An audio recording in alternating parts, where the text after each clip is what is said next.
Good morning, students.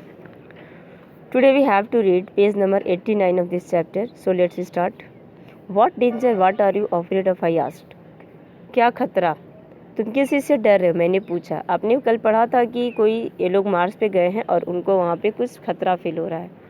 ये chapter ही है. Mars वो स्पेस के लिए है और ये लोग मार्स पे गए हैं, मीन्स मंगल ग्रह पे गए हैं और वहाँ पे उनको कुछ खतरा फील होता है. तो क्या खतरा? मैंने पूछा. बुधु शेखर आंसर्ड. विधु शेखर ने जवाब दिया.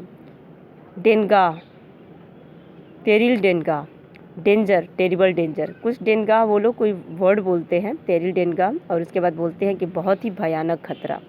ही said nothing more not did he want to join us. उसने और कुछ आगे नहीं बोला और नहीं उन्होंने हम लोग के साथ वो ज्वाइन होना चाहते थे. So we had to leave him in the rocket. इसलिए हम लोगों ने उन्हें रॉकेट में ही छोड़ना पड़ा. हमें उन्हें रॉकेट में ही छोड़ना पड़ा. Only Prahlad, Newton and I set foot on Martian soil. केवल हम, वली प्रहलाद मतलब एक प्रहलाद जो उनके साथ गए थे, न्यूटन गए थे और हम लोगों ने उस भूमि पर पैर रखा. We have had the most terrifying experience on Mars. हमारे पास बहुत ही भयानक अनुभव है. मार्स पर का मीन्स मंगल ग्रह का हमारे पास बहुत ही भयानक अनुभव है. As soon as the sun rose, जैसे ही सूर्य उगा, I fell left the mount where I was sitting. मैंने वहाँ पे जो बैठा हुआ, मैं जिस ज़मीन पे बैठा हुआ था उसको मैंने छोड़ दिया. I was thinking of exploring future in the further in bright day light when I strongly fishy smell fit his nostrils and I heard a strong sound. It sounded as if a large cricket was chirping loudly. मतलब वहाँ पे जब मैं बैठा हुआ था और मैं सोच रहा था तो मुझे एक अचानक से, मैंने जैसे ही दिन निकला तो मैं वहाँ की जगह को छोड़ दिया और मुझे एक अजीब प्रकार के आवाज़ सुनाई दी, जैसे कि कोई लार्ज क्रिकेट मतलब होता है झिंगुर, मतलब वन टाइप ऑफ इंसेक्ट. तो मुझे उस इंसेक्ट की तेज़ आवाज़ सुनाई दी. टिंटरिंग टिंटरी टिंटरी. I looked around. मैं चारों तरफ देखा. ट्राइंग टू अंडरस्टैंड, समझने की कोशिश किया. Where the sea sound was coming from, जहाँ से आवाज़ आ रही थी. But at that very moment I terrible scream froze my blood. लेकिन उसी समय एक बहुत ही भयानक चीज़ ने मेरे ब्लड को जाम कर दिया. मतलब बहुत अजीब दर्दनाक हादसा मेरे साथ हुआ.